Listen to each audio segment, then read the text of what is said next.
তারেক রহমান সম্পর্কে যে উচ্চ প্রত্যাশা ও উচ্চ ধারণা ছিল মানুষের, তিনি দেশে আসার পর তা ভেঙে গেছে। তারেক রহমান দেশে আসার পর দলের মধ্যে কোনো ম্যাজিক্যাল চেঞ্জ আসেনি। এই নির্বাচনে মানুষ তাদেরকেই ভোট দেবে যারা জুলাই বিপ্লবের চেতনা ও আকাঙ্ক্ষার ধারক, বাহক ও প্রতীক হয়ে উঠতে পেরেছে। দুর্ভাগ্যজনক হলেও সত্য, বিএনপি ও তারেক রহমান জুলাই বিপ্লবের চেতনা, আকাঙ্ক্ষার প্রতীকে পরিণত হতে পারেনি। বরং বিএনপির অবস্থা, সাধারণ মানুষ মনে করে বিএনপির অবস্থান হলো জুলাই বিপ্লবের মূল চেতনা ও আকাঙ্ক্ষার সাথে অনেকটাই সাংঘর্ষিক। বর্তমান সরকারের ব্যর্থতার কারণেও সাধারণ মানুষের মধ্যে জামায়াতের প্রতি এক্সপেকটেশন, প্রত্যাশা, আকাঙ্ক্ষা অনেক গুণ বেড়ে গেছে। বর্তমানে দেশে অনেক সমস্যার মধ্যে এবং গণমানুষের অনেক চাওয়ার মধ্যে দুই তিনটি মূল বিষয় হলো চাঁদাবাজি থেকে মুক্তি পাওয়া এবং ঘুষ, দুর্নীতি থেকে মুক্তি পাওয়া। তারেক রহমান সম্প্রতি তার কয়েকটি বক্তব্যে চাঁদাবাজ, ঘুষ, দুর্নীতি, সন্ত্রাস মুক্ত করার কথা বললেও মানুষ তার সেই কথায় আস্থা স্থাপন করতে পারেনি। তিনি মানুষের সেই আস্থা অর্জন করতে পারেননি। বিপরীত দিকে মানুষ মনে করে জামায়াত ক্ষমতায় গেলে তারা চাঁদাবাজি থেকে মুক্তি পাবে এবং দেশ ঘুষ ও দুর্নীতি থেকে মুক্ত হবে। এর কারণ খুবই সিম্পল। মানুষ দেখেছে যে বিএনপি দল হিসেবে চাঁদাবাজ থেকে বিএনপির নেতৃবৃন্দ দলটিকে চাঁদাবাজি থেকে মুক্ত করতে পারেনি। ফলে তারা মনে করে বিএনপি ক্ষমতায় গেলে চাঁদাবাজি, দখল, ঘুষ, দুর্নীতি, হানাহানি, মারামারি, কাটাকাটি, লুটপাট এগুলো আরো ভয়ানক আকার ধারণ করবে। ক্ষমতায় যাওয়ার আগেই তাদের এই অবস্থা, ক্ষমতায় গেলে এগুলো প্রতিরোধহীন হয়ে যাবে বলে তারা মনে করে। অপরদিকে জামায়াতের প্রতি মানুষ কেন এই আস্থা স্থাপন করলো বা জামায়াত কিভাবে এই আস্থা অর্জন করতে পারলো যে তারা ক্ষমতায় গেলে দেশ চাঁদাবাজ মুক্ত হবে এবং ঘুষ, দুর্নীতি মুক্ত হবে? এর কারণ খুব সিম্পল। জামায়াত দলের ভিতরে এই চাঁদাবাজি নেই, জামায়াতের লোকজন এই চাঁদাবাজের মধ্যে জড়িত নেই। তারা নিজেদের মধ্যে হানাহানি, মারামারি, কাটাকাটি, দখলদারিত্ব, লুটপাটের সঙ্গে জড়িত নয়। যে কোনো ভাবে হোক বা বিভিন্ন কারণে, লম্বায়ের কারণ, তারা এই আস্থা অর্জন করতে পেরেছে। মানুষ তাদের উপরে সেই আস্থা, বিশ্বাস স্থাপন করেছে যে তারা ক্ষমতায় গেলে ঘুষ, দুর্নীতি, লুটপাট, দখল, হানাহানি, মারামারি, কাটাকাটি এগুলো দূর হয়ে যাবে বলে তারা মনে করে। বিএনপি নতুন প্রজন্মের যে আকাঙ্ক্ষা, প্রত্যাশা, সেটা বুঝতে তারা চূড়ান্ত রূপে ব্যর্থ হয়েছে। নতুন প্রজন্মের আকাঙ্ক্ষা হলো পরিবর্তন। সেই পরিবর্তন তারা দেখছে বিএনপির ভিতরে আসেনি, দল হিসেবে কোনো সংস্কার হয়নি। ফলে তারা মনে করে ক্ষমতায় গেলেও বিএনপি দেশকে পরিবর্তনের জায়গায় আনতে পারবে না বা দেশকে পরিবর্তন করতে পারবে না পুরনো অবস্থা থেকে। মানুষ মনে করে বিএনপি মানে আওয়ামী লীগ। বিএনপি ক্ষমতায় গেলে আবার আওয়ামী লীগ ফিরে আসবে। বিএনপি ক্ষমতায় গেলে আওয়ামী লীগের উপর নিষেধাজ্ঞা তুলে নেবে, আওয়ামী লীগকে আবার রাজনীতি করার সুযোগ করে দেবে এবং আবার দেশে ভারতীয় আধিপত্য প্রতিষ্ঠা হবে। দেশ আবার সেই পুরনো আবর্তে ফিরে যাবে, আবার সেই খুনাখুনি, লুটপাট, দখল, হানাহানি, মারামারি, জ্বালাও পোড়াও, হরতাল, ধর্মঘট, অবরোধ, নৈরাজ্য এগুলো আবার চালু হবে। সেই বিএনপি আওয়ামী লীগ এই দুই দলের সেই চক্রের ভিতরে আবার দেশ আবদ্ধ হয়ে পড়বে, আবার দেশ যা ছিল তাই সেই অবস্থায় ফিরে যাবে। জনগণের মুক্তি হবে না, ঘুষ, দুর্নীতি, চাঁদাবাজি, দখলদারিত্ব এগুলো মারাত্মক আকার ধারণ করবে বলে মানুষ বিশ্বাস করে। আরেকটি মারাত্মক বিষয় হলো এই যে ডাকসু সহ 5টি ইউনিভার্সিটির নির্বাচনে যে অভাবনীয় ফলাফল, এই অভাবনীয় ফলাফল বাংলাদেশের সাধারণ মানুষের মধ্যে জামায়াত সম্পর্কে যেমন চরম একটা আগ্রহ তৈরি করতে সক্ষম হয়েছে, তেমনি গোটা বিশ্বে অন্তত প্রভাবশালী দেশগুলো, যুক্তরাজ্য, ইউরোপ সহ বিভিন্ন দেশের কাছে জামায়াতকে একটি গ্রহণযোগ্য পার্টি হিসেবে তুলে ধরতে গেম চেঞ্জারের বা মাইলস্টোন হিসেবে ভূমিকা পালন করেছে। জামায়াতের ইতিহাসেও এই ঘটনা মাইলস্টোন হিসাবে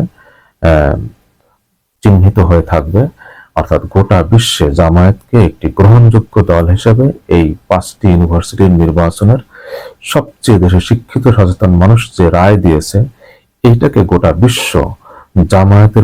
বিশ্বের জামায়াতের প্রতি ইতিবাচক মনোভাব বা ইতিবাচক অবস্থান মনোভাব তৈরিতে ট্রেমেন্ডাস ভূমিকা পালন করেছে।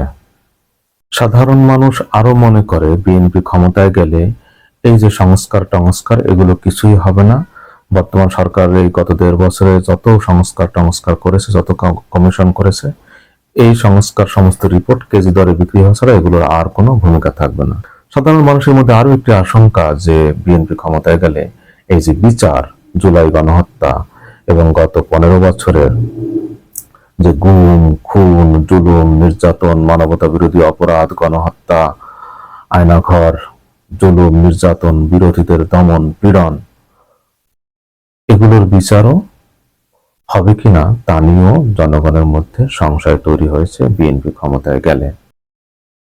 বর্তমানে বাংলাদেশে নির্বাচনের সার্বিক যে চিত্র বিরাজ করছে, তাতে ফ্রি অ্যান্ড ফেয়ার ইলেকশন বলতে যা বোঝায়, ঠিক সেই আলোকে যদি 12 ফেব্রুয়ারি নির্বাচন অনুষ্ঠিত হয় এবং পর্দার অন্তরালে যদি অশুভ কোনো কিছু না ঘটে থাকে, তাহলে আমার বিশ্বাস 12 ফেব্রুয়ারি নির্বাচনে জামায়াতে ইসলামী ও তাদের 11 দলীয় জোট জয়ী হবে।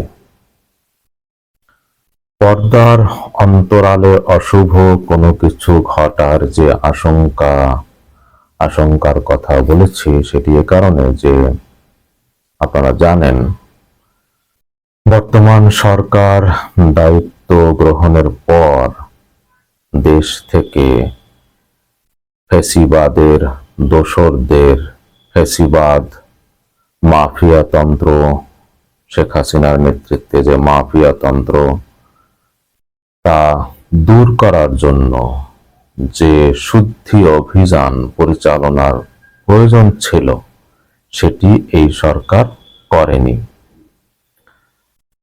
ফলে এবং আপনারা জানেন যে রাষ্ট্রের প্রশাসনের প্রায় সব স্তরে, প্রশাসনের সব স্তর সহ রাষ্ট্রের খুবই গুরুত্বপূর্ণ, আবার বলছি খুবই গুরুত্বপূর্ণ, সেনসিটিভ অনেক প্রতিষ্ঠানে, অনেক গুরুত্বপূর্ণ পদে এখনো বসে আছে বা বসিয়ে রাখা হয়েছে শেখ হাসিনার একেবারে পরিচিত, ঘনিষ্ঠ, চিহ্নিত অনেক দোসরদের। এছাড়া প্রশাসনের বিভিন্ন স্তরে মাফিয়া শেখ হাসিনার নেতৃত্বে যে ফ্যাসিবাদী শাসন 1.5 যুগের বেশি চালু ছিল, সেই সময়ে সুবিধাভোগী এবং মাফিয়াতন্ত্র ফ্যাসিবাদের পক্ষের অনেকে এখনো ঘাপটি মেরে বসে আছে বিভিন্ন গুরুত্বপূর্ণ পদে। এমনকি যারা সেই শেখ হাসিনার নেতৃত্বে বারবার বিভিন্ন সময় তামাশার নির্বাচনের নামে জাতির সাথে যে তামাশা করা হয়েছিল, সেই তামাশার নির্বাচন পরিচালনার দায়িত্ব যারা পালন করেছে, এরকম কেউ এখনো সেই নির্বাচন সংশ্লিষ্ট বিভিন্ন গুরুত্বপূর্ণ দায়িত্বে রয়েছে। এ বিষয়ে পত্রপত্রিকায় বিভিন্ন সময় অনেক খবরও প্রকাশিত হয়েছে। যা হোক, সে কারণেই নির্বাচনের ফলাফল পরিবর্তনের জন্য ইলেকশন ইঞ্জিনিয়ারিং বা অশুভ কোনো কিছু ঘটার আশঙ্কা উড়িয়ে দেওয়ার সুযোগ নেই, সে আশঙ্কা রয়েছে এখনো। খুবই পরিষ্কার এই বিষয়টি। যা হোক, যে কথা বলছিলাম যে যদি ফ্রি অ্যান্ড ফেয়ার ইলেকশন অনুষ্ঠিত হয় তাহলে জামায়াত ইসলামী ও তাদের 11 দলীয় জোট বিজয়ী হবে। কেন আমি কথা বলছি, আসেন সেটি শেয়ার করি এবং আপনারাও প্রয়োজনে মিলিয়ে নিতে পারেন। Number 1, BNP chairperson Tarique Rahman দেশে আসার আগ মুহূর্ত পর্যন্ত তার সম্পর্কে বিভিন্ন মহলের যে উচ্চ ধারণা, উচ্চ প্রত্যাশা ছিল, তিনি দেশে আসার পর সেটি ভেঙে গেছে। সম্পূর্ণরূপে আমি বলবো ভেঙে গেছে। কি ছিল তার সম্পর্কে উচ্চ প্রত্যাশা, উচ্চ ধারণা? অনেকে মনে করতেন বা মনে করেছিলেন যে তিনি দেশে আসলে বিএনপি নামক দলটির যে দুর্দশা, যে কারণে বিএনপির জনপ্রিয়তা আকস্মিক একেবারে তীব্র গতিতে নিচের দিকে নামছিল এবং বিএনপি লাভহীন এবং সাধারণ মানুষের মধ্যে বিএনপির প্রতি যে ভালোবাসা ছিল, তাদের মধ্যে যে ক্ষোভ এবং তাদের বিএনপি থেকে মুখ ফিরিয়ে নেওয়ার যে প্রবণতা দৃশ্যমান হচ্ছিল, অনেকে আশা করেছিলেন যে তারেক রহমান দেশে আসলে, দলের হাল ধরলে বিএনপির এই যে সমস্যা এগুলো দূর হয়ে যাবে, দলের ভিতরে একটা ম্যাজিক্যাল চেঞ্জ আসবে এবং দলটি এই দুর্দশা কাটিয়ে মানুষের প্রত্যাশার জায়গায় আবার তিনি নিয়ে আসবেন। বিএনপিকে যে বিএনপিকে জিয়াউর রহমানের যে বিএনপি কে মানুষ চিনত, জিয়াউর রহমানের বিএনপির যে আশা মানুষ করত, খালেদা জিয়ার নেতৃত্বের বিএনপির যে বিএনপির আশা মানুষ করত, বিএনপি আবার সেই অবস্থায় ফিরে যাবে, উনি ফিরিয়ে নিতে সক্ষম হবেন। দলের এই নৈরাজ্য, চাঁদাবাজি, সন্ত্রাস, বিশৃঙ্খলা, আনুগত্যহীনতা এসব দূর হয়ে দলটি আবার ঠিক হবে,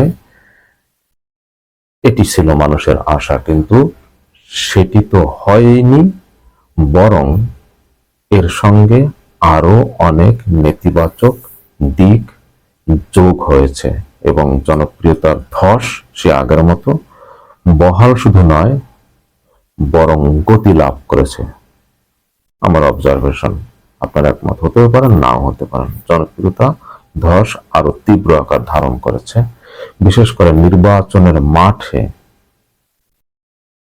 বিএনপির নেতা কর্মীদের যে আচরণ, যে সমস্ত হামলার ঘটনা ঘটছে, স্পেশালি জামায়াতের নারী কর্মীরা যারা প্রচার কাজে লিপ্ত, জড়িত, তাদের গায়ে হাত তোলার ঘটনা, তাদের উপরে হামলা, তাদেরকে প্রচার কাজে বাধা দেওয়া এবং যারা জামায়াতের নারী কর্মী যারা ভোট চাইতে যায় তাদেরকে ভোট চাইতে যাওয়ার ক্ষেত্রে বাধা দেয়া, তাদের পোশাক খুলে নেওয়ার হুমকি দেয়া, তাদের ধর্ষণের হুমকি দেয়া এবং তাদেরকে আপনারা দেখেছেন যে প্রকাশ্যে লাথি মারা হচ্ছে, তাদেরকে অ্যাসল্ট করা হচ্ছে, গায়ে হাত তোলা হচ্ছে, এই যে ঘটনা এবং জামায়াতের বিভিন্ন সমাবেশের উপরে হামলা, হত্যার ঘটনা ইতিমধ্যে ঘটে গেছে।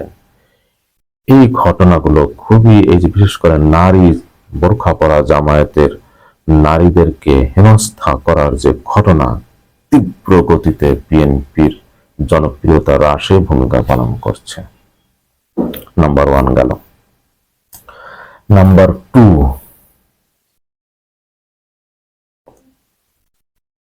এই নির্বাচনে মানুষ ভোট দেবে, বেছে নেবে তাদেরকে যারা 24 জুলাই বিপ্লবের চেতনা ও আকাঙ্ক্ষার ধারক, বাহক এবং প্রতীকে পরিণত হতে পেরেছে তাদেরকে। দুর্ভাগ্যজনক হলো বিএনপি সেই 24 জুলাই বিপ্লবের পর থেকে আজ অবধি তাদের যে কর্মকাণ্ড, কথাবার্তা, ভূমিকা, তাতে তারা 24 জুলাই বিপ্লবের ধারক, বাহক এবং প্রতীক হয়ে উঠতে পারেনি, বরং সংস্কার কাজে তাদের বাধা বলতে পারেন বা ভূমিকা, যেটাই যে নামে ডাকুন না কেন, তাদের অবস্থান সংস্কার বিষয়ে, আওয়ামী লীগকে নিষিদ্ধ করার বিষয়ে তাদের অবস্থান, এবং সর্বশেষ তো আপনারা দেখেছেন তার আগেও বলেছে তারা, এটি একটু অবস্থান, এটি তাদের অবস্থান পরিষ্কার যে তারা আওয়ামী লীগ নিষিদ্ধ চায় না। সর্বশেষ তারেক রহমানের মন্তব্য, এটি একেবারে crystal clear, it has been crystal clear that they don't want to ban Awami League.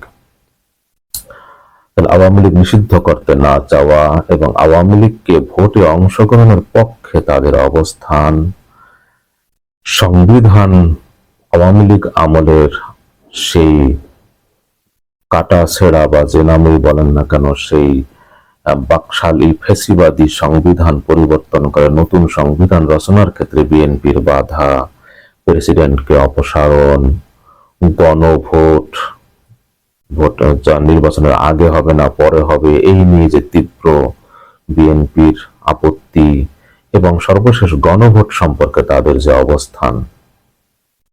দলের পক্ষ থেকে কেবলমাত্র গতকাল দেখলাম তারেক রহমান একটা বক্তব্য বলেছে, ধানের শীষে সিল মারণ এবং গণভোটে হা হা বলুন। এর আগ পর্যন্ত বা এখন পর্যন্ত বলা যায় যে দলের পক্ষ থেকে একবারে কেন্দ্রীয় ভাবে একেবারে সবাই একত্রিত হয় যে একটি স্ট্রং ডিসিশন যে হা ভোটের পক্ষে না বিপক্ষে, এটি কিন্তু সমস্যাগ্রস্ত রয়ে গেছে, এবং তৃণমূল পর্যায়ে কিন্তু একেবারে না ভোটের পক্ষে তারা প্রচারণা চালাচ্ছে এবং এই কথা বলতেছে যে হা ভোটে ভোট, গণভোটের হা ভোটে হায়ের পক্ষে ভোট দিলে সেটা জামায়াতের পক্ষে যাবে এবং নায়ের পক্ষে ভোট দিলে তাদের সেটা বিএনপির পক্ষে যাবে। এই যে অবস্থান এবং দলের কেন্দ্রীয় পর্যায়ে যে অস্পষ্ট দোদুল্যমানতা, মিনমিন আমতা আমতা করা, এই যে সার্বিক চিত্র, তাহলে কি বললাম, সংস্কার, আওয়ামী লীগ নিষিদ্ধ না করা, আওয়ামী লীগকে ভোটে নির্বাচনে অংশগ্রহণের পক্ষে থাকা, এবং সর্বশেষ মির্জা ফখরুল যে কথা বলেছেন, কি মধুর বাণী, যে আওয়ামী লীগ যদি থাকতো তাহলে একটি গণতান্ত্রিক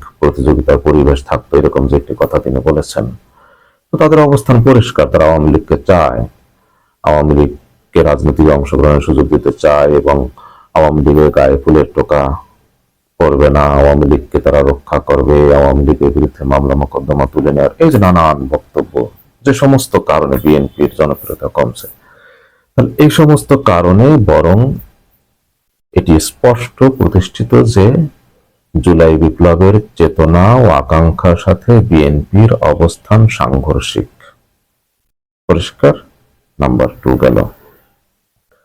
নাম্বার 3 হলো বর্তমান সরকারের ব্যর্থতা। এটিও জামায়াতের বিজয়ে ভূমিকা পালন করবে। ইন্টারেস্টিং খুবই বিষয়টি। বলছি কেন বর্তমান সরকারের ব্যর্থতা জামায়াতের পক্ষে যাচ্ছে, জামায়াতের বিজয়ে ভূমিকা পালন করতে যাচ্ছে।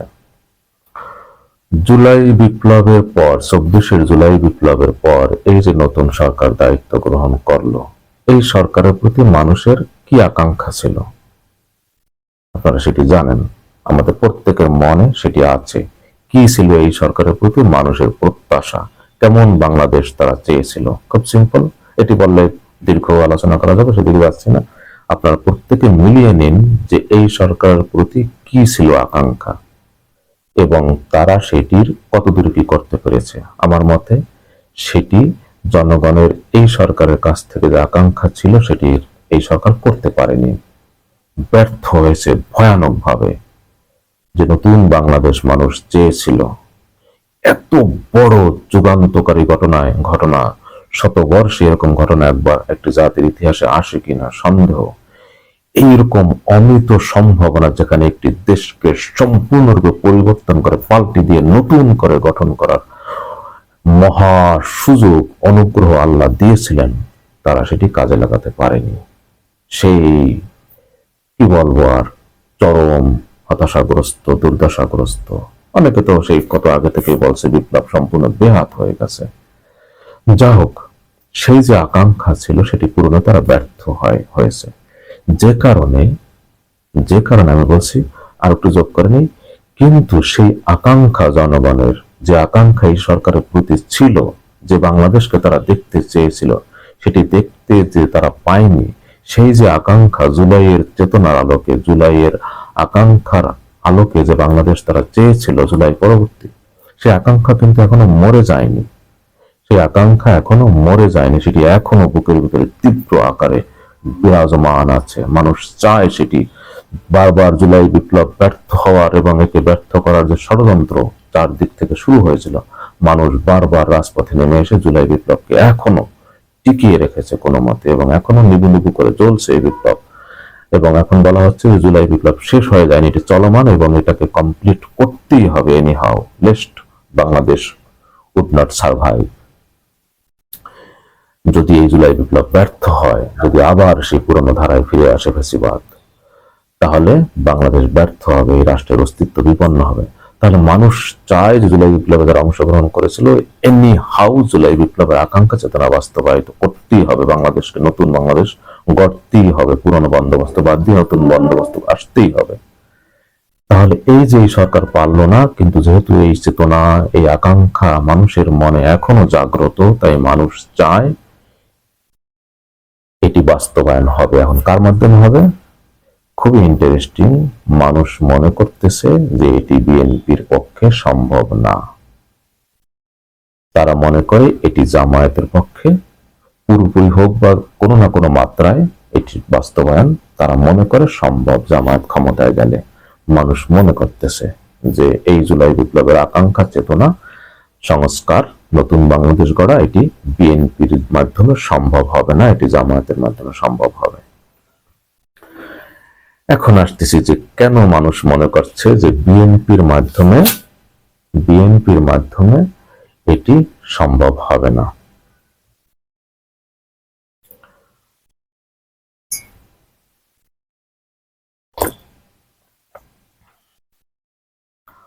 মানুষ মনে করতেছে যে কেন সম্ভব হবে না সেটি বলার আগে দুটো পয়েন্ট সামনে আনি যে মানুষের এই মুহূর্তে মূল চাওয়া কি।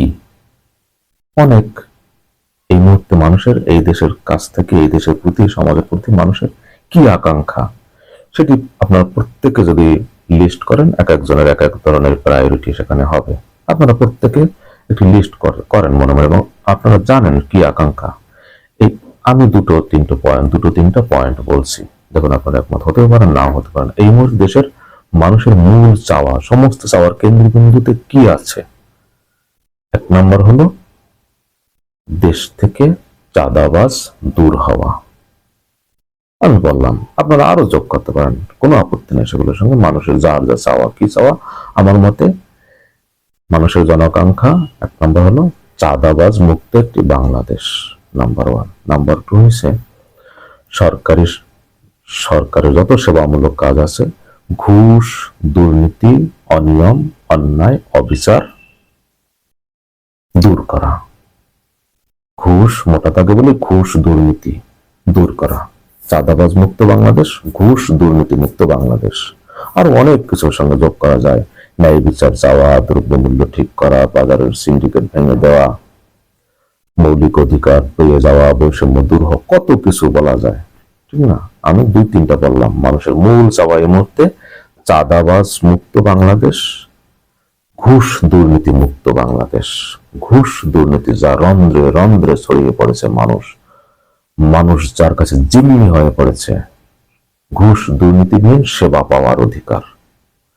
এর সঙ্গে আরো মাদকের বিস্তার রোধ করা, সন্ত্রাস দূর করা, নারীর মর্যাদা, শিক্ষা ব্যবস্থা সংস্কার, কত কিছু বলা যায়। তাহলে আমি তিনটি পয়েন্ট বললাম, চাঁদাবাজ মুক্ত, ঘুষ দুর্নীতি মুক্ত, এই তিনটা পয়েন্টে ফোকাস করেন। আসেন, এই ক্ষেত্রে বিএনপির অবস্থান কি? মানুষ মনে করে যে বিএনপির পক্ষে ক্ষমতায় গিয়ে বাংলাদেশকে চাঁদাবাজ মুক্ত করা সম্ভব না। কেন সম্ভব না?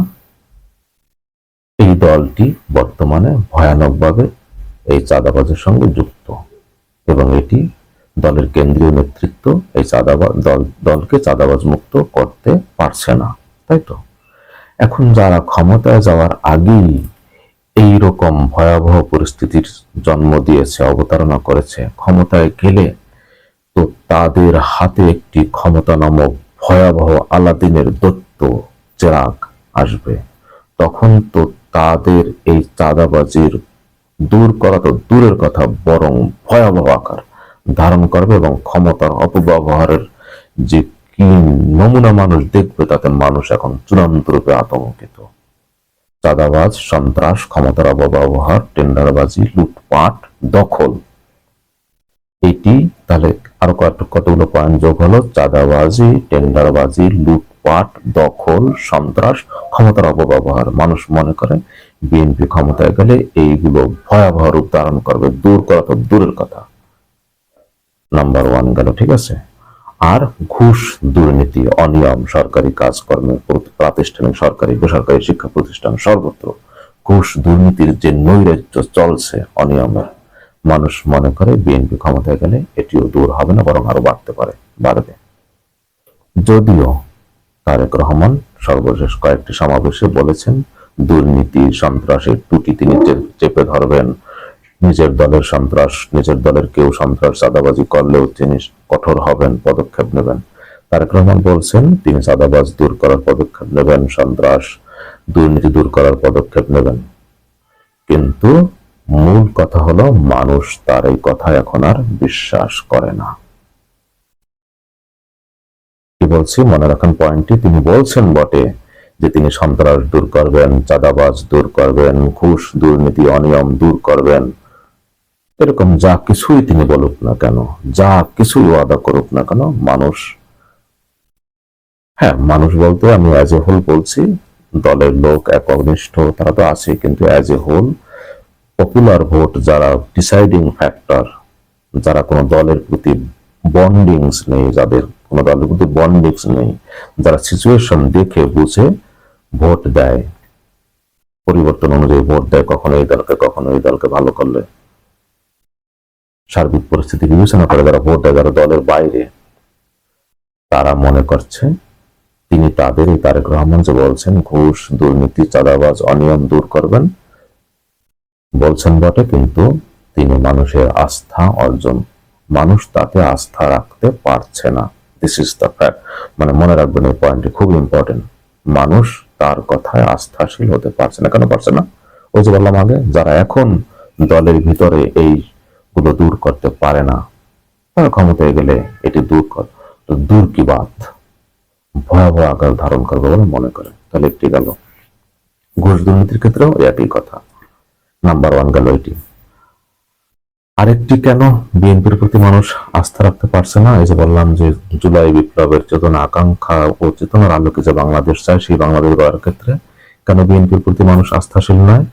একটি বললাম ঘুষ, দুর্নীতি, চাঁদাবাজি, ক্ষমতার অপব্যবহার। আরেকটি হলো মানুষ মনে করে যে বিএনপি মানে এখন আওয়ামী লীগ, বিএনপি মানে আওয়ামী লীগ, বিএনপি ক্ষমতায় গেলে আওয়ামী লীগ আবার ফিরে আসবে, আবার সেই ভারতীয় আধিপত্য প্রতিষ্ঠিত হবে, আবার সেই পুরনো রূপে ফিরে যাবে বাংলাদেশ, আবার সেই নৈরাজ্য, হানাহানি, কাটাকাটি, দমন, পীড়ন, গুম, খুন, হত্যা, রাষ্ট্রীয় ক্ষমতার অপব্যবহার যা ছিল অতীতে, সোজা কথা এক কথায় সেই পুরনো চেহারায় আবার বাংলাদেশ ফিরে যাবে। মানুষ মনে করছে এটি। কেন মনে করছে? একেবারে পরিষ্কার যে বিএনপি বলছে তারা আওয়ামী লীগ নিষিদ্ধের পক্ষে না, তাহলে মানুষ মনে করে যে বিএনপি ক্ষমতায় গেলে, আওয়ামী লীগ তো নিষিদ্ধ হয়নি, তাদের কার্যক্রম নিষিদ্ধ করে রেখেছে, এই সরকার কৌশলের আশ্রয় নিয়েছে, কৌশলের আশ্রয় নিয়ে তাদের কার্যক্রম নিষিদ্ধ করে রেখেছে। তো সিম্পল মানুষ মনে করে যে বিএনপি ক্ষমতায় গেলে আবার তাদের কার্যক্রম চালু করার অনুমতি দেবে, আবার আওয়ামী লীগ দেশের রাজনীতি শুরু করবে, তাদেরকে পরবর্তীতে নির্বাচনের অংশগ্রহণের সুযোগ পাবে। তো বিএনপির তৃণমূল পর্যায়ের নেতা কর্মীরা তো বলছে একেবারে প্রকাশ্যে যে আপনারা এখন আওয়ামী লীগ নেই, আগে ছিল আওয়ামী লীগ বিএনপি, এখন আওয়ামী লীগ নেই, এখন আছে বিএনপি, এখন বিএনপি হলো আওয়ামী লীগ, বিএনপিকে যদি ভোট দেন তাহলে আবার কোনো একদিন আওয়ামী লীগ ফিরে আসবে। খুবই ক্রিস্টাল ক্লিয়ার। কত ভিডিও এ সম্পর্কে ছড়িয়ে পড়েছে, আপনারা দেখেন। তাহলে সিম্পল, আমি অত ডিটেলসে যাচ্ছি না। মানুষ মনে করে কি বিএনপি তো বলছে একেবারে যে তারা ক্ষমতায় যাওয়া মানে আওয়ামী লীগকে আবার আওয়ামী লীগ ফিরে আসা, তারা আওয়ামী লীগের সুরক্ষা দেবে, এবং বিভিন্ন জায়গায় তারা আওয়ামী লীগকে প্রোটেকশন দিচ্ছে, তাদের কোনো সমস্যা হবে না বলছে। তাহলে বিএনপি মনে করে, জনগণ মনে করে বিএনপি ক্ষমতা গেলে আবার আওয়ামী লীগ ফিরে আসবে, আবার ভারতীয় আধিপত্যবাদ প্রতিষ্ঠিত হবে। হয়তো সেই আওয়ামী লীগের মতো এরকম দানবীয় রূপে বিএনপি হয়ে উঠতে পারবে না, কিন্তু সেই সোজা কথা, বাংলাদেশ সে পুরনো অবস্থায় ফিরে যাবে, পুরনো বন্দোবস্তে। সংস্কার টংস্কার এগুলো কেজি দরে বিক্রি হবে, এগুলো কোনোদিন আর বিএনপি বাস্তবায়ন করবে না। এই যে সংস্কার নামে এই সরকার সংস্কার করে করে যে এতটা সময় পার করলো, আসলে কিছুই তারা করতে পারলো না, কতগুলো দলিল তৈরি করছে। মানুষ মনে করে বিএনপি ক্ষমতা আসলে এগুলো ওই বস্তাবর্তী ফাইলবন্দি যে রয়েছে ওগুলো কেজি দরে বিক্রি হয়ে যাবে, আর কিচ্ছু হবে না। গণভোট টনভোট তো তারা এখনই এটার বিরুদ্ধে। তারা তো আগেই বলছে যে সংসদে গণভোটের জন্য পাশ হলেও সংসদে আবার গণভোট পাশ করতে হবে। সংসদে গণভোট পাশ না হলে এটি তারা বৈধতা দেবে না। আর বিএনপি সংখ্যাগরিষ্ঠ হলে তো মানুষ মনেই করে যে গণভোট বিএনপি সংসদেও তারা পাশ করবে না, ফলে এটার ওই কেজি দরে বিক্রি ছাড়া আর কোনো এই সংস্কারের, এই যে এতটা 1.5 বছরে সরকার সংস্কার করে করে পার করলো, এর ভূমিকা কি? মানুষ মনে করে বিএনপি ক্ষমতায় আসলে এগুলো কেজি দরে বিক্রি হয়ে যাবে, সিম্পল। 8 জুলাইয়ের আকাঙ্ক্ষা চেতনা বাস্তবায়িত হবে না, আবার ওই যে রাষ্ট্রীয় বাহিনী সেই নিপীড়ক বাহিনীতে পরিণত হবে, বিরোধী দল দমনের হাতিয়ারে পরিণত হবে, গুম খুন খুনি বাহিনী যে ছিল আবার সেই ব্যবস্থাকে, এখনো তো তারা সেই অবস্থায় রয়েই গেছে। সেই তাদেরকে নিয়েই তো আবার সেই পুলিশ টুলিশ সব গঠন করা হয়েছে, তারাই তো আবার ফিরে আসছে। খুনি এখনো অনেকে পুলিশের গুরুত্বপূর্ণ পদে বহাল, যাদের এখন জেলে থাকার কথা। যাই হোক, সেটি অনেক ভিন্ন, অনেক বড় পয়েন্ট। তাহলে 1 নম্বর বললাম, মানুষ মনে করে বিএনপি ক্ষমতায় আসলে চাঁদাবাজ, দুর্নীতি, সন্ত্রাস, ক্ষমতার অপব্যবহার, অনিয়ম, হয়রানি দূর হবে না, বাড়বে। সংস্কার বাস্তবায়িত হবে না।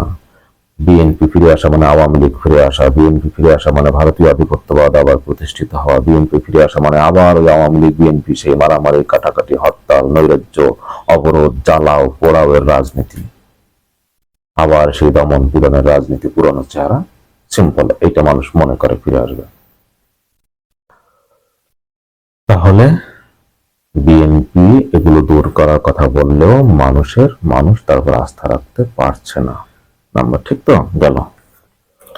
এখন আসি যে মানুষ কেন মনে করছে যে জামায়াত ক্ষমতায় আসলে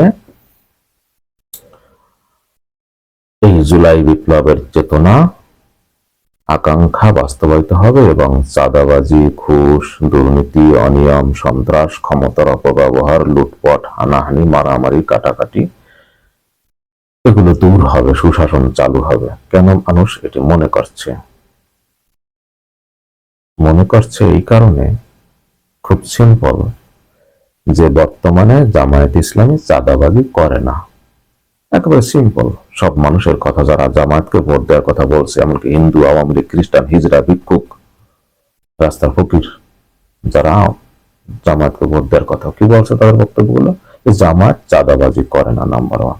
কোথাও রেয়ার, সেটা তো আমরা জানি না, কিন্তু অ্যাজ এ হোল বিএনপির বিপরীত, বিএনপির যে চিত্র তার বিপরীতে জামায়াতের চিত্র সম্পূর্ণ ভিন্ন, সিম্পল। তারা চাঁদাবাজি করে না, নাম্বার 1। তো যেহেতু মানুষ মনে করে তারা এখন এই দলটি তাদের লোকদের নিয়ন্ত্রণ করতে পেরেছে, এই দলের লোকজন যেহেতু চাঁদাবাজি করে না, তারা ক্ষমতায় গেলে চাঁদাবাজি করবে না এবং এটি নিয়ন্ত্রণে রাখতে তারা সক্ষম হবে। নিয়ন্ত্রণে রাখতে 100% পূরণ তো সম্ভব না কারো পক্ষেই, নিয়ন্ত্রণে রাখতে মানুষের প্রত্যাশা অনুযায়ী একটা মাত্রা নিয়ন্ত্রণে রাখতে তারা সক্ষম হবে। মানুষ এটি জামায়াত ইসলামের প্রতি মানুষ এই আস্থা পাচ্ছে, এই আস্থা প্রকাশ করছে জামায়াত ইসলামের প্রতি, যা বিএনপির প্রতি করেনি। মানুষ এটি মনে করে যে জামায়াত ক্ষমতায় গেলে চাঁদাবাজি দূর হবে, নাম্বার 1। তারপরে কি ঘুষ, দুর্নীতি, অনিয়ম, নৈরাজ্য, হয়রানি, ক্ষমতার অপব্যবহার, লুটপাট, মারামারি, কাটাকাটি, এই তো মানুষ মনে করে জামায়াত ক্ষমতা গেলে এগুলো দূর হবে, তারা ঘুষ দুর্নীতি করবে না, তাদের মানুষ তুলনামূলক ভালো, একটু মানুষ মনে করে। কেন মনে করেন সেটা শত শত তালিকা তৈরি করা যায়, সেটি বিস্তারিত আরেক আলোচনা, কেন মানুষ এটি মনে করে। সিম্পল কথা হলো, মানুষ মনে করে জামায়াত ক্ষমতায় গেলে ঘুষ দুর্নীতি দূর হবে, ক্ষমতার অপব্যবহার দূর হবে। কেন মনে করে? লুটপাট, কাটাকাটি, লুটপাট, দখল, হানাহানি, মারামারি, কাটাকাটি করবে না। কেন? অনেক কারণ তো বলা যায়, আমি সিম্পল 2-1টা কারণ বলি। যে এই দলটিতে মারামারি, কাটাকাটি, হানাহানি নাই, নিজেরা মারামারি করে না এই দলের লোকজন, এরকম কোন রেকর্ড রেয়ার নাই। বাটি সালাম দিয়ে খুঁজে পাওয়া যাবে কিনা সন্দেহ। এই দলটিতে নিজেদের মধ্যে মারামারি, কাটাকাটি, দখল পাল্টা দখল, গ্রুপিং, হানাহানি, সন্ত্রাস নিজেদের ভিতরে নাই, যেটা বিএনপি সহ অন্য সকল রাজনৈতিক দলের ভিতরে আছে। তারপরে কি দখল, এই দলের লোকজন দখল, চাঁদাবাজি, টেন্ডারবাজি, ক্ষমতার অপব্যবহারের সঙ্গে জড়িত না। এই দলটিকে মানুষ একটা চূড়ান্ত পরম ডিসিপ্লিন, শৃঙ্খলাবদ্ধ দল হিসেবে মানুষ মনে করে, এবং মানুষ মনে করে যে এই দলটির ভিতরে এইগুলো আছে এবং আনুগত্য কিরকম। বিভিন্ন ক্ষেত্রে জামায়াত ইসলামী এই বিষয়গুলো এস্টাবলিশ করে ফেলেছে যে তারা চাঁদাবাজি করে না, তারা এটি এস্টাবলিশ করে ফেলেছে, তারা দুর্নীতি করে না, এস্টাবলিশ করে ফেলেছে, তাদের ভিতরে হানাহানি, মারামারি, কাটাকাটি, দখল, টেন্ডারবাজি, লুটপাট নাই, এটি তারা এস্টাবলিশ করে ফেলেছে ক্ষমতায় না গিয়েও। কিরকম? তাদের সমস্ত প্রোগ্রাম, তাদের যত কার্যক্রম আছে চমৎকার ডিসিপ্লিনের মাধ্যমে হয়। প্রত্যেকটা প্রোগ্রামে জামাত ওই এলাকায় এক একটা এক্সাম্পল সেট করে আসতেছে, করতেছে, প্রত্যেকটা কাজের ভিতরে তারা এস্টাবলিশ করতেছে। তাদের যে সমস্ত ব্যাংক, আর্থিক প্রতিষ্ঠান, ব্যবসা বাণিজ্য, ক্লিনিক, হসপিটাল, সর্বত্র তারা এগুলো প্রমাণ করে ফেলেছে যে তারা জনগণের প্রত্যাশা যেটা সেটা তারা করতেছে।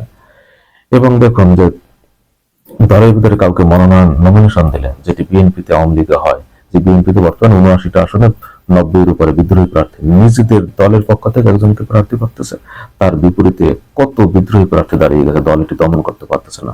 জামায়াতে এই ঘটনা বিরল, যাকে নমিনেশন দেয় তার বিপরীতে অন্য যত যোগ্য প্রার্থী থাকুক না কেন, জনপ্রিয় প্রার্থী থাকুক না কেন, যত প্রার্থী থাকুক না কেন, বিনা বাক্যে, বিনা প্রতিবাদে সেটি দলের সিদ্ধান্ত মেনে নেয় এবং তারা সবাই মিলে দলের পক্ষ থেকে যাকে নমিনেশন দেয় তার পক্ষ হয়ে কাজ করে। এটি বলে দলের, এমনকি দলের বাইরে যারা জোটের প্রার্থী তাদেরকে, যখন দেখা যাচ্ছে কোন কোন উপজেলায় জামায়াতের অনেক জনপ্রিয় নেতা আছে, গ্রহণযোগ্য, যোগ্যতা সম্পন্ন উচ্চশিক্ষিত নেতা আছে, খুবই পরিচিত সমাজে, তাকে বাদ দিয়ে যখন জোটের একজন সম্পূর্ণ অপরিচিত কাউকে নমিনেশন দিল, দেখা গেল ওই এলাকার সবাই বিনা বাক্যে, বিনা প্রতিবাদে মাথা নত করে মেনে নিয়ে ওই জোটের হয়ে একেবারে সবাই ঝাঁপিয়ে পড়ছে। এই যে বিরল দৃষ্টান্ত। আর বিএনপির চিত্র কি? যেখানে বিএনপির চিত্র হলো এই যে নিজেদের দলের বিরুদ্ধেই কত বিদ্রোহী প্রার্থী, এরপরে যখন জোটের প্রার্থী দেয় দলের সবাইকে বাদ দিয়ে, তখন দলের বিদ্রোহী প্রার্থী তো আছেই, দলের পক্ষ থেকে ওই বিদ্রোহী প্রার্থীকে, ওই মানে জোটের প্রার্থীর পক্ষে কাজ করার রেকর্ড খুবই খারাপ রেকর্ড। অনেকে তো বলতেছে আমাদের বিএনপি আমাদের জন্য কোনো কিছু করতেছে না, আমরা সম্পূর্ণ একা, তৈক জোট থেকে বের হয়ে আসার ঘোষণা এরকম দেবে বলতেছে। যে মান্না সাহেব বলছেন, অভিযোগ করছেন যে বিএনপি তাদের জন্য কাজ করে না। এরকম অনেক প্রার্থী জোটে বিএনপির বিরুদ্ধে অভিযোগ যে বিএনপির, স্থানীয় বিএনপি তাদের জন্য কিছু করতেছে না, বরং বিরুদ্ধে কাজ করতেছে। এই যে নৈরাজ্য একদিকে, বিপরীতে জামায়াতের চিত্র।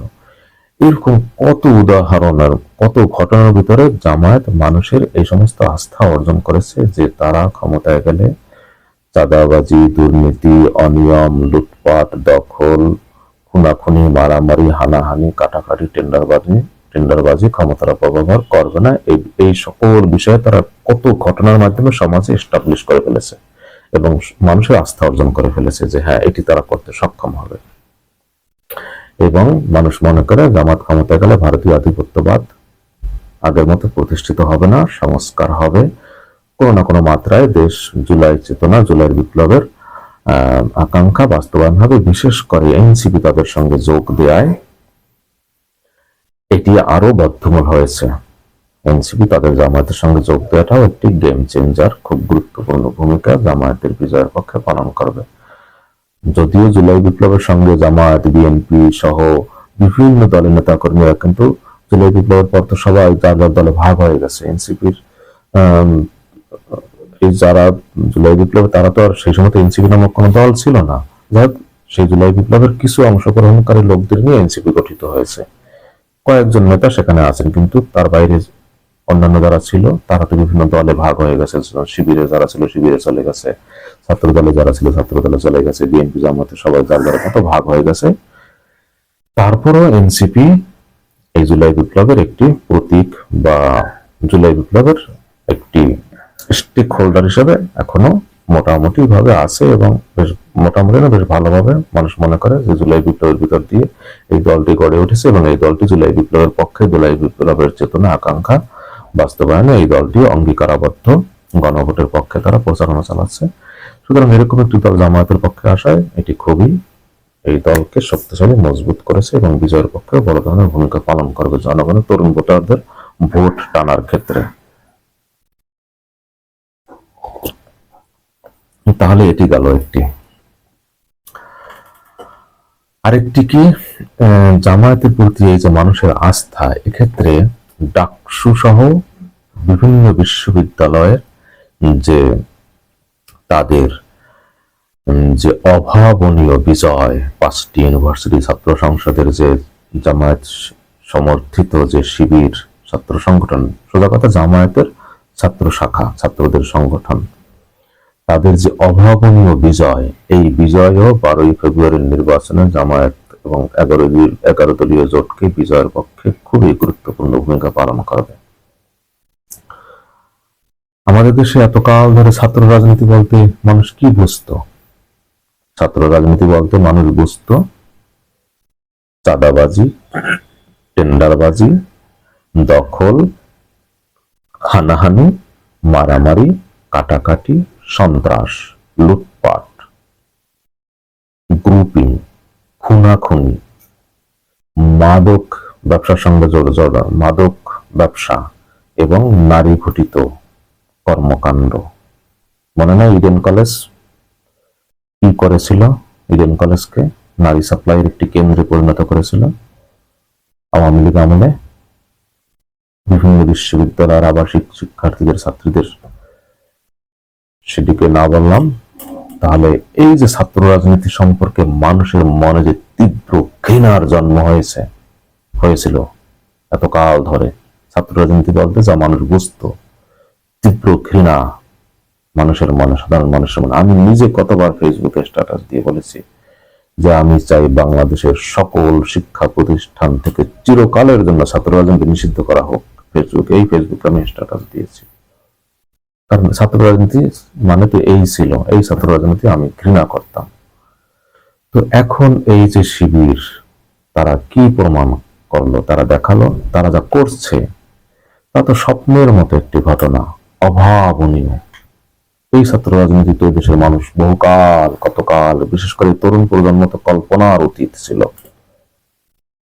যে সেই যে হল দখল, পাল্টাপাল্টি, খুনাখুনি।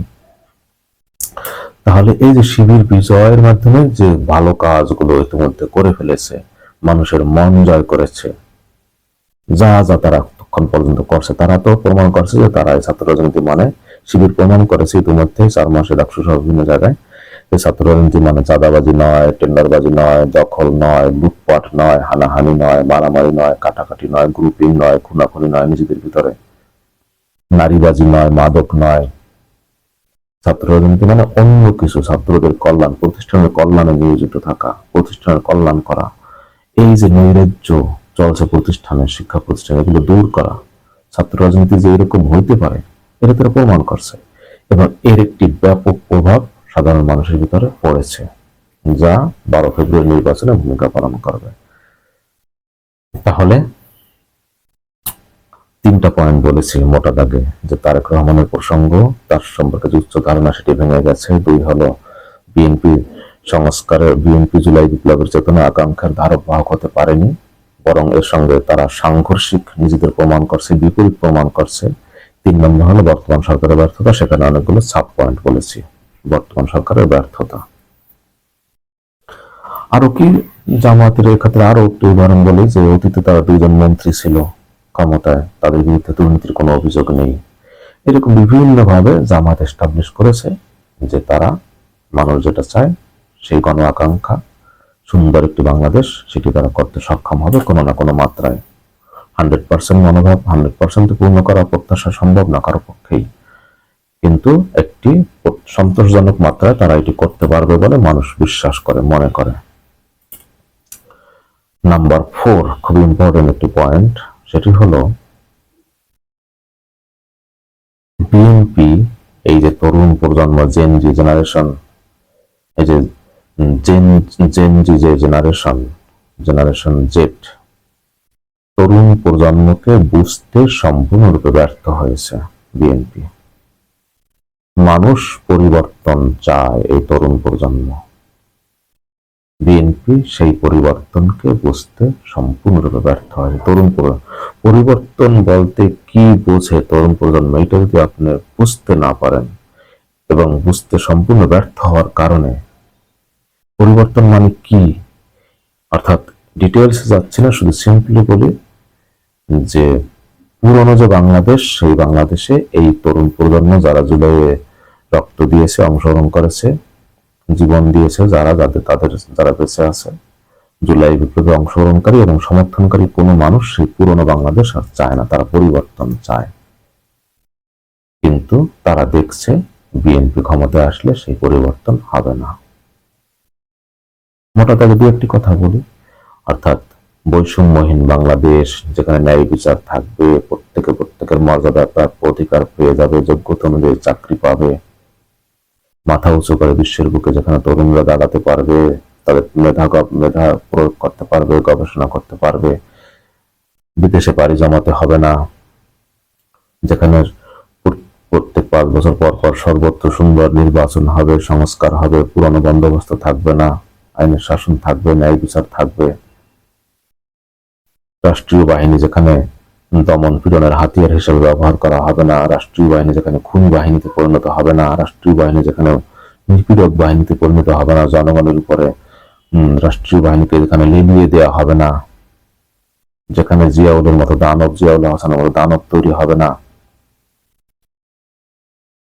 এই যে গুম খুন, আয়নাঘর, অপহরণ, এই যে অবস্থা ছিল, এগুলো থেকে যেখানে মুক্ত থাকবে বাংলাদেশ, যেখানে ভারতীয় আধিপত্য থাকবে না, এই যে বাংলাদেশ সুশাসন থাকবে, যেখানে জনগণ বাংলাদেশ দেশটাকে তাদের নিজেদের দেশ বলতে পারবে, যেখানে রাষ্ট্রীয় কর্মচারীরা হবে জনগণের সেবক, যেখানে রাষ্ট্রীয় কর্মচারীরা রাজা আর মানুষ প্রজা, বাকিরা সবাই বৃত্ত দাস তুচ্ছ, এই অবস্থা যেখানে থাকবে না, ঘুষ দুর্নীতি অনিয়ম চাঁদাবাজি টেন্ডারবাজি খুন খারাপি যেখানে থাকবে না, যেখানে দলীয় বাহিনীর হাতে রাষ্ট্রীয় অস্ত্র তুলে দেওয়া হবে না, এই যে 15 বছরের যে চিত্র সোজা কথা, মানুষ এই অবস্থার আর চায় না। কিন্তু মানুষ মনে করে বিএনপি আসলে, ক্ষমতায় আসলে এই অবস্থার কোনো কিছু হবে না, তাহলে তারা পরিবর্তন চায়। মনে রাখেন কথাটা, মানুষ পরিবর্তন চায়, কিন্তু বিএনপি কি নিজেকে পরিবর্তন করতে পেরেছে? মানুষ পরিবর্তন চায়, এই পরিবর্তনের জন্য এত কিছু হয়েছে, কিন্তু বিএনপি কি পরিবর্তন করতে পেরেছে? এই দলটির ভিতরে কি আদৌ গণতন্ত্র আছে? খুব গুরুতর অনেক প্রশ্ন আছে। কতটা বিএনপি নিজেকে সংস্কার করতে পেরেছে, সংস্কার করেছে, কতটা সংস্কার করেছে, এগুলো নিয়ে কিন্তু মানুষ খুব সচেতন। আপনি সংস্কার করছেন যারা নিজেরাই সংস্কার করতে পারেনি। খুব সিম্পল কমন প্রশ্ন মানুষ করে, রাজনৈতিক দলগুলো কি সংস্কার করেছে নিজেদের ভিতরে কি গণতান্ত্রিক চর্চা আছে? তাহলে যে সমস্ত দলের ভিতরে গণতান্ত্রিক চর্চা নাই, যে সমস্ত দল সংস্কার করে নাই, যে সমস্ত দল সেই পুরনো ধারায় এখনো বহাল রয়েছে, এবং আপনারা জানেন যে 24 জুলাই বিপ্লবের পর বর্তমান সরকার ক্ষমতা গ্রহণের পরপরই বিএনপি নির্বাচনের জন্য কিরকম দেওয়ানা পাগল হয়ে গিয়েছিল যে এক্ষুনি নির্বাচন হোক, নির্বাচন হলেই। সেই সময় বিএনপির জনপ্রিয়তা ছিল, কোনো সন্দেহ নাই, কিন্তু সেই জনপ্রিয়তা তারাই ধ্বংস করে ফেলেছে তাদের কর্মকাণ্ড কথাবার্তার মাধ্যমে। তাহলে বিএনপি চেয়েছিল কোনো মতে একটি নির্বাচন হোক, এবং নির্বাচনে তারা ক্ষমতায় বসে যাবে, তারা ক্ষমতায় গিয়ে তাদের মতো করে সংস্কার করবে, এই তো তাদের অবস্থান। জনগণ এটি গ্রহণ করে নাই। তো এই যে মানুষ চেয়েছিল সংস্কার, এবং শুরুর দিকে আপনারা জানেন সবাই চেয়েছিল এই সরকার দীর্ঘদিন ক্ষমতায় থাক, দেশটাকে সঠিক রাস্তায় উঠিয়ে দিয়ে যাক, দেশটাকে সঠিক রেল লাইনের উপর উঠাক, তারপর দেশটা এমন একটা জায়গা যেন এই সরকার রেখে যায়, যাতে অনেক দীর্ঘকাল ধরে বাংলাদেশ একটি সুন্দর পথে চলতে পারে। সেজন্য এই সরকারকে তার সময় দিতে চেয়েছিল, কিন্তু এখন এই সরকারের প্রতিও মানুষ বিরক্ত। কারণ তারা তো আগেই বলছে জনগণের আকাঙ্ক্ষা পূরণ করতে পারেনি। কিন্তু তারা এই সরকারের প্রতি বিরক্ত, ঠিক আছে, কিন্তু এই সরকারকে এই মানে কোনো মতে একটি নির্বাচন দিক এবং সেই নির্বাচনের মাধ্যমে বিএনপি ক্ষমতায় এসে যাক, এটিও তারা মানুষ অনেকেই চায় না। কারণ মানুষ মনে করে বিএনপি হয়েছে যারা নির্বাচনের জন্য এত দেওয়ানা হয়ে গিয়েছিল, অর্থাৎ সংস্কার টংস্কার কিছু দরকার নেই, নির্বাচন দিক আমরা ক্ষমতায় চলে যাবো, এই যে শুরুর দিকে তাদের অবস্থান ছিল। তাহলে যারা নিজেরা কোনো সংস্কার করে না, ক্ষমতায় যাওয়ার জন্য এইভাবে মরিয়া হয়ে উঠেছিল, এইভাবে মরিয়া হয়ে গেছিল। এবং দেখেন সেই তারা হারার ভয়ে এখন শাহজালাল ইউনিভার্সিটিতে নির্বাচন স্থগিত করে দিয়েছে আইনের মাধ্যমে, আদালতের মাধ্যমে। এগুলো কি মানুষ বোঝে না? তাহলে আপনি নির্বাচন চান কেবল তখন যখন মনে করেন আপনি ক্ষমতায় যাবেন। এই যে মানসিকতা, সেই পুরনো চিন্তা ভাবনা, পুরনো চিন্তাধারা, আমি ক্ষমতায় গেলেই, এবং ওই যে কে যেন একজন হুমকি দিয়েছে যে 12ই ফেব্রুয়ারি পর 14ই ফেব্রুয়ারি ঢাকা বিশ্ববিদ্যালয়কে জামাত শিবিরকে উৎখাত করবে। তার মানুষ মনে করে, এখনো অনেকে মনে করে যে বিএনপি যদি ক্ষমতায় আসে, এই যে ডাকসু সহ বিভিন্ন জায়গায় ছাত্র শিবির বিজয়ী হয়েছে, এখানে চরম মারামারি করবে, তারা তাদেরকে উৎখাত করবে সমস্ত হল বিশ্ববিদ্যালয়। মানুষ মনে করে, ছাত্ররা মনে করে, গ্রামের সাধারণ মানুষ মনে করবে বিএনপি ক্ষমতায় আসলে ছাত্রদল এই যে সন্ত্রাসী কায়দায় সমস্ত বিশ্ববিদ্যালয় থেকে শিবিরকে উৎখাত করবে। আর ভোট প্রশ্নই আসে না। যদি মনে করে ভোট হলেও তারা ছিনিয়ে নেবে, যদি মনে করে ফ্রি অ্যান্ড ফেয়ার ইলেকশন হলে তারা জিতবে, সেইখানে ভোট তারা দিবে, আর যদি মনে করে তারা জিতবে না, সেখানে তারা নির্বাচন দেবে না, প্রশ্নই আসে না। এবং যদি নির্বাচন হয়ও কোথাও, যেখানেই হোক, মানুষ মনে করে তারা জোর জবরদস্তি করে তারা বিজয় ছিনিয়ে নেবে। কোনো বিশ্ববিদ্যালয়ে আর এই শিবির টিবির কিছু থাকবে না, মারামারি কাটাকাটি হানাহানি সেই আগের সোজা কথা, ওই আবরার ফাহাদের হত্যার পরিবেশ সেখানে ফিরে আসবে আবার, এই মনে করে মানুষ। তাহলে কোন পয়েন্টে এই কথাগুলো বললাম? এতগুলো পরিবর্তন, তরুণ প্রজন্ম, এই জেনজি চায় পরিবর্তন, কিন্তু তারা দেখছে বিএনপির মতো দলে সেই তাদের কাঙ্ক্ষিত পরিবর্তন হয়নি। তাহলে যে দল পরিবর্তন নিজেদের করতে পারেনি এবং পরিবর্তন চায় না আদৌ, সেটি এস্টাবলিশড হয়ে গেছে তাদের কথাবার্তা কর্মকাণ্ডে, যে তাদের সংস্কার, সংবিধান, জুলাই বিপ্লবের আকাঙ্ক্ষা কেন্দ্রিক যে মানুষের চাওয়া, সেগুলো সম্পর্কে তাদের যে অবস্থান, এতে মানুষ হতাশ বিএনপির প্রতি চূড়ান্ত রূপে। সাধারণ মানুষ, those who are not bonding to any party, they are totally frustrated about BNP's position. যা হোক, তাহলে কতগুলো কথা বললাম, এখন কয়েকটি রেফারেন্স দিয়ে শেষ করে। দেখুন, একজন রিক্সাওয়ালা বলছে, একজন ভিক্ষুক বলছে, একজন হিজড়া, এমনকি সমাজে অনেক খারাপ মানুষ, যারা খারাপ হিসেবে তাদেরকে আমরা মনে করি, তারা পর্যন্ত বলছে আমরা চাই জামায়াত ক্ষমতায় আসুক, আমরা শাসন চাই দেশে, আমরা চাই দেশটা ভালো হোক। একজন বস্তির মহিলা পর্যন্ত বলছে আমরা দেশে শাসক চাই, শাসন চাই, আমরা চাই খারাপ মানুষগুলো সমাজ থেকে দূর হয়ে যাক। আমরা মনে করি, তারা বলতেছে আমরা মনে করি যে জামায়াত ইসলাম আসলে সমাজের খারাপ মানুষগুলো দূর হয়ে যাবে, সমাজে একটা ভালো শাসন হবে, তারা শাসন করতে পারবে ভালোভাবে, অন্যায় অবিচার দূর করতে পারবে, তারা খারাপ মানুষগুলোকে তারা দমন করতে পারবে, সমাজে যে সমস্ত জিনিস তাদেরকে ভোগাচ্ছে সেই জিনিসগুলো থেকে তারা মুক্তি পাবে। এটা মানুষ মনে করে। আপনি করবেন কি? এখন এই বিশ্বাস তারা অর্জন করে ফেলেছে, এই আস্থা তারা অর্জন করে ফেলেছে সাধারণ মানুষের মধ্যে। এনিহাউ মানে ওই যে সেগুলো চিন্তা করলে আপনি পাবেন কিভাবে তারা এটি করেছে অলরেডি। এবং কালচারাল অঙ্গনের একটি মেয়ের যে কমেন্ট আপনারা সম্প্রতি দেখেছেন, অনেকে খোলামেলা পোশাক পরে, যাদেরকে আমরা অনেকে খারাপ মনে করি, সেই মেয়েটি পর্যন্ত বলছে যে আমি চাই যে জামায়াত ক্ষমতায় আসুক। তখন তাকে একজন প্রশ্ন করছে যে আপনি জামায়াত ক্ষমতায় আসলে তো আপনি এরকম খোলামেলা পোশাক পরতে পারবেন না। সে বলছে আমি পরবো না এসব পোশাক, আমি শাসন চাই। এর মাধ্যমে কি বার্তা পাচ্ছেন আপনারা? কি বার্তা পাচ্ছেন? এই যে রিক্সাওয়ালা, সাধারণ মানুষ, খেটে খাওয়া মানুষ, বস্তির মানুষ, হিজড়া, তারপরে এই যে এমনকি খ্রিস্টান, হিন্দু, বৌদ্ধ, আওয়ামী লীগে যারা ভোট দিয়েছে অতীতে, তারা পর্যন্ত অনেকে বলছে যে আমরা জামায়াতকে ভোট দেব কেন? তাহলে সমাজের অনেক খারাপ মানুষও চায় যে জামায়াত ক্ষমতা আসুক। মাইন্ড ইট, সমাজের অনেক খারাপ মানুষও চায় জামায়াত ক্ষমতা আসুক। তারা চায় যে এই খারাপ পরিবেশের কারণে আমরা খারাপ হয়ে গেছি, এই খারাপ পরিবেশ না থাকলে আমরা ভালো হতাম।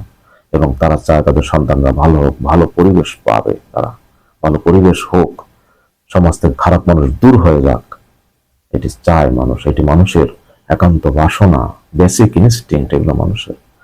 তাহলে ওই যে মেয়েটির কথা বললাম যে খোলামেলা পোশাক পরে, সে বলছে আমি চাই জামাত আমিও চাই জামাত ক্ষমতায় আসুক। তাহলে জামাত ক্ষমতায় আসলে ভালো শাসন হবে, এই খারাপ, এই নৈরাজ্য এগুলো দূর হবে, এই অশ্লীলতা, বেহায়াপনা, নির্লজ্জতা, ধ্বংসাত্মক সংস্কৃতির নামে যে ধ্বংসাত্মক একটি সেক্টর আমাদের দেশে আছে, এটি দূর, তারা এ থেকে তারা মুক্তি চায়, খারাপ থেকে মুক্তি চায়। তাহলে কোন লেভেলে মানুষের এক্সপেকটেশন চলে গেছে বুঝতে পারেন?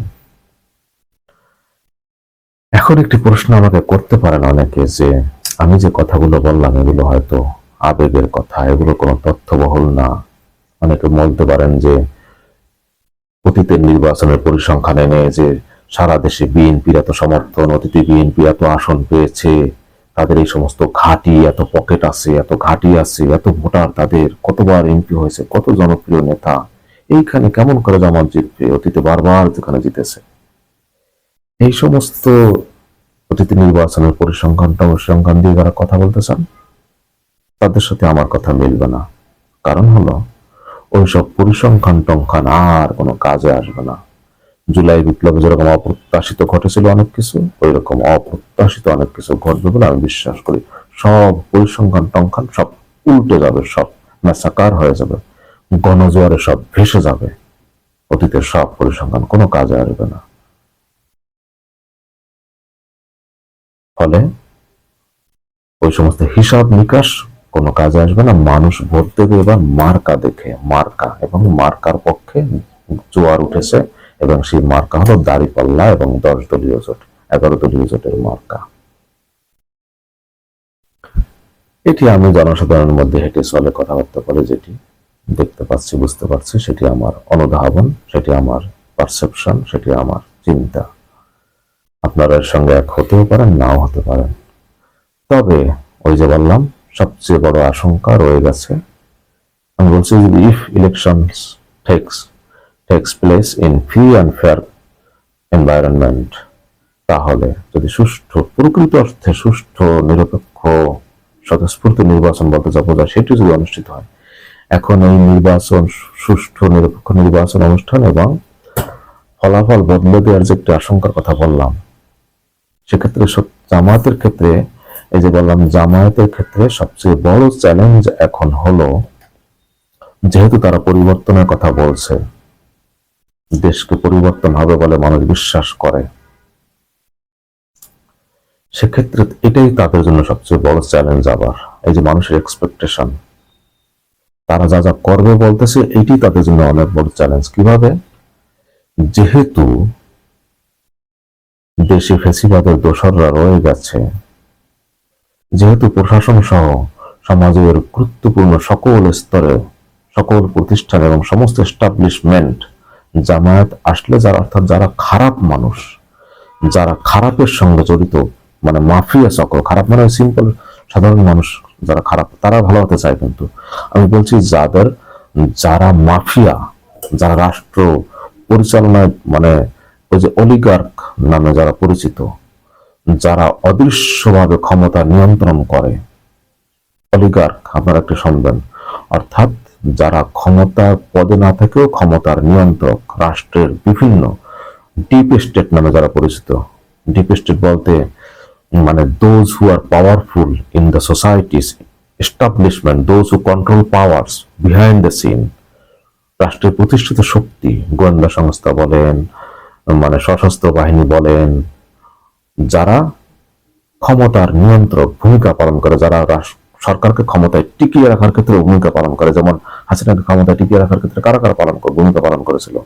পুলিশ, বিচার বিভাগ, র্যাব, আর্মি, অসৎ ব্যবসায়ী শ্রেণী, গোয়েন্দা সংস্থা, যত গুরুত্বপূর্ণ সংস্থা আছে, এই যারা ক্ষমতায় টিকিয়ে রাখে এবং যারা ক্ষমতাকে কন্ট্রোল করে, এবার এরা অলিগার্ক নামে পরিচিত, অর্থাৎ অদৃশ্যভাবে যা অদৃশ্য পাওয়ারের অধিকারী। সবচেয়ে বড় অলিগার্ক সাধারণভাবে পরিচিত হলো মাফিয়া ব্যবসায়ী। এরা কিন্তু জামায়াত ক্ষমতায় আসলে ক্ষতিগ্রস্ত হবে বলে মনে করে, এবং মানে যদি সত্যিকার অর্থে জামাত মানুষ যা চায় সেই অনুযায়ী যদি দেশ শাসন করতে চায়, তাহলে এরা কেউ কেউ ক্ষতিগ্রস্ত হবে, হতে বাধ্য, না জামাত ভালো করতে পারবে না। কারণ এই মাফিয়ার কোলে বসে তো আপনি ভালো কিছু করতে পারবেন না, আপনাকে এই মাফিয়া তন্ত্র ভেঙে দিতে হবে, সিন্ডিকেট ভেঙে দিতে হবে, এই যে ভারতীয় আধিপত্যবাদ দূর করতে হবে। সমাজের সকল গুরুত্ব প্রতিষ্ঠানে যে ভারতের এজেন্টরা বসে আছে তাদেরকে তো আপনার, তাদের প্রতি আপনার আঘাত করতে হবে, মাদক চক্র দূর করতে হবে, মাদক ব্যবসা বন্ধ করতে হবে, সীমান্তে মাদক পাচার চলাচলন বন্ধ করতে হবে, মাফিয়া তন্ত্র ভেঙে ফেলতে হবে, ভূমিদস্যুদের দমন করতে হবে, অলিগার্ক ব্যবসায়ীদের দমন করতে হবে, ব্যবসার নামে যে লুটপাট, সিন্ডিকেট, চাঁদাবাজি, কন্ট্রোল, দ্রব্যমূল্য যারা নিয়ন্ত্রণ করে বসে করে, যারা মজুদদার যারা করে, এই যে আমি সংক্ষেপে কতগুলো বললাম, এইরকম যারা আছে তারা কিন্তু এখন ভয়ে আছে যে জামাত যদি ক্ষমতায় আসে তাদের সেই চক্র, মাফিয়া তন্ত্র, সাত আসমানের সিঁড়ি ভেঙে পড়বে, তাদের তাদের সেই প্রাসাদ ভেঙে পড়বে, সেই আস্তানা ভেঙে পড়বে। যুগের পর যুগ ধরে তার যে অপকর্ম তারা করে আসছে, এই যে নারী ব্যবসা, যারা নারী পাচারকারী, বিদেশে যারা নারী পাচার করে, মানব পাচারকারী, দানব, যত দানব আছে আমাদের সমাজে, টেন্ডারবাজ, সিন্ডিকেট, সরকারি অসৎ কর্মকর্তা, অসৎ যারা বিভিন্ন সশস্ত্র বাহিনীতে, বিভিন্ন অস্ত্রধারী বাহিনীতে যারা আছে এখনো ফেসিবাদের দোষর, তারা তো ক্ষতিগ্রস্ত হবে বলে মনে করে, এবং অনেকের বিচার হবে, বিচারের কাঠগড়ায় অনেককে যেতে হবে নতুন করে, যদি জামাত সত্যিকার অর্থে মানুষ, মানে সত্যিকার জামাতের প্রতি যে প্রত্যাশা, এবং যদি তারা ভালো কিছু করতে চায় এবং ভারতীয় আধিপত্যবাদ দূর হবে, তো যারা এদেশে ভারতের এজেন্ট আছে, যারা ভারতের দালাল, এই যে কতগুলো আমি তাৎক্ষণিকভাবে স্পন্টেনিয়াসলি বললাম, এরকম আপনি আরো যোগ করেন, যত আছে সুবিধাভোগী শ্রেণী, অর্থাৎ যারা খারাপ, মাফিয়া তন্ত্র, অলিগার্ক, তারা ক্ষতিগ্রস্ত হবে। এরাই কিন্তু এখন জামাতের সামনে আগামীতে ক্ষমতায় আসার সবচেয়ে বড় চ্যালেঞ্জ এখন, কারণ এরা চাইবে না জামাত ক্ষমতায় আসুক। সেই জন্য ইলেকশন ইঞ্জিনিয়ারিং, অর্থাৎ ফলাফল, মানুষ যদিও জামাতের পক্ষে যদিও রায় দেয়, সেই ফলাফল কিন্তু বদলে ফেলার সম্ভাবনা পর্দার আড়ালে রয়ে গেছে। তো এই অলিগার্ক শ্রেণী, এই মাফিয়া তন্ত্র, এই ভারতের যারা এই দেশে এজেন্ট আছে, আর ভারত তো প্রকাশ্যে ঘোষণা দিয়ে মাঠে নেমেছে এই নির্বাচনকে বানচাল করার জন্য। সেই 23 ফেব্রুয়ারি দিল্লিতে যে সেভ ডেমোক্রেসি ইন বাংলাদেশ নামে যে অনুষ্ঠান হলো, সাংবাদিকদের, foreign foreign correspondence of India, foreign affairs correspondent, অর্থাৎ ভারতে যারা বিদেশি বিভিন্ন সংবাদ মাধ্যমের প্রতিনিধি, সে তাদের নিয়ে যে সমাবেশ, সেখানে হাসিনার রেকর্ড করা একটা বক্তব্য প্রচার করা হয়েছে সেই সাংবাদিকদের সামনে। কোনো সন্দেহ নেই যে এটি ভারতের গোয়েন্দা সংস্থার এই আয়োজন করেছে। তো এর মাধ্যমে ভারত প্রকাশ্যে বাংলাদেশের নির্বাচনের বিরুদ্ধে মাঠে নেমেছে। 24শে জুলাই বিপ্লবের পরে ভারতের প্রথম চাওয়া ছিল এই সরকারকে ক্ষমতা থেকে হটিয়ে হাসিনাকে ফিরিয়ে আনা ক্ষমতায়, সেটি ব্যর্থ হয়েছে। এরপরে তাদের দ্বিতীয় চাওয়া ছিল আওয়ামী লীগকে পুনর্বাসন করা এবং নির্বাচনে অংশগ্রহণের একটা ব্যবস্থা করা, সেটিও ব্যর্থ হয়েছে। এখন তারা চায় যে এনিহাউ এই নির্বাচনটাকে বানচাল করা। যদি নির্বাচন বানচাল করা নাও যায়, তাদের শেষ চাওয়া হলো নির্বাচনকে যতটা সম্ভব প্রশ্নবিদ্ধ করা, বিতর্কিত করা, বিশ্বের মাঝে দেখানো যে আওয়ামী লীগ ছাড়া নির্বাচন সুষ্ঠু হয় নাই, আওয়ামী লীগ ছাড়া জনগণ ভোট দিতে আসে না, এবং তারা ভারতের অন্যতম একটি টার্গেট ভোটার উপস্থিতি যতটা সম্ভব কমানো, সেজন্য যা যা করা দরকার, খুনাখুনি, হানাহানি, মারামারি, কাটাকাটি, এগুলো তাদের প্ল্যান। সেজন্য আমাদের সতর্ক থাকতে হবে। তাহলে একদিকে ভারত এই পরিকল্পনা নিয়ে মাঠে নেমেছে নির্বাচন বানচালের, অপরদিকে প্রশাসন সহ বিভিন্ন ক্ষেত্রে ফেসিবাদের দোষরা বসে আছে, এবং জনগণ জামাতের পক্ষে, এবং প্রশাসন অনেক ক্ষেত্রে কিন্তু বিএনপির প্রতি আত্মসমর্পণ করে বসে আছে। এই যে চিত্র, তাহলে প্রশাসনের অসহযোগিতা, জামাতের বিরুদ্ধে যেতে পারে। নাম্বার 2, অলিগার্ক, মাফিয়া তন্ত্রত্ব জামাতের বিরুদ্ধে একেবারে থাকবেই। সুতরাং এইগুলো এখন জামাতের বিরুদ্ধে চ্যালেঞ্জ। সো সিম্পল, আমি শেষ করতে চাই একটি কথা বলেছে, এই 12 ফেব্রুয়ারি নির্বাচন ঘিরে বাংলাদেশ একটি ইতিহাসের সন্ধিক্ষণে দাঁড়িয়ে আছে। এই 12 ফেব্রুয়ারি নির্বাচন যদি সুষ্ঠু সুন্দরভাবে অনুষ্ঠিত হয়, তাহলে বাংলাদেশের আগামী পথ চলা সুন্দর হবে, ভালো হবে। আর এই নির্বাচন যদি ব্যর্থ হয় এবং এই নির্বাচনে যদি ফলাফল পরিবর্তনের ঘটনা ঘটে, ইলেকশন ইঞ্জিনিয়ারিং ঘটে, সেই 2008 সালের মতো যদি সাজানো ফলাফল নির্বাচনের নামে তামাশার আয়োজন করে যদি ঘোষণা করা হয়, তাহলে বাংলাদেশের ভবিষ্যতে এই বাংলাদেশ আর টিকবে কিনা সেই প্রশ্ন সামনে দেখা দেবে। ওই যে 71 সালে যে আশঙ্কা যে বাংলাদেশ স্বাধীনভাবে টিকতে পারবে না হয়তো, এবং বাংলাদেশ এখনো যে চায় তার নিরাপত্তার কারণে বাংলাদেশকে দমন করে রাখতে, অধীন করে রাখতে, তার 7 সিস্টারের অখণ্ডতা রক্ষার জন্য ভারত মনে করে বাংলাদেশ একটি শক্তিশালী দেশ হলে 7 সিস্টার ভেঙে যাবে। সেই কারণে বাংলাদেশে তারা সবসময় অশান্তি সৃষ্টি করে রাখতে চায়। বাংলাদেশ মাথা উঁচু করে দাঁড়াক, এটি ভারত চায় না। বাংলাদেশকে তারা তাদের সোজা কথা নিয়ন্ত্রণে রাখতে চায়। তাহলে আর সত্যিকার স্বাধীন বাংলাদেশ আমরা পাবো কিনা সেই প্রশ্ন এইবারও ভেবে নির্ধারিত হবে।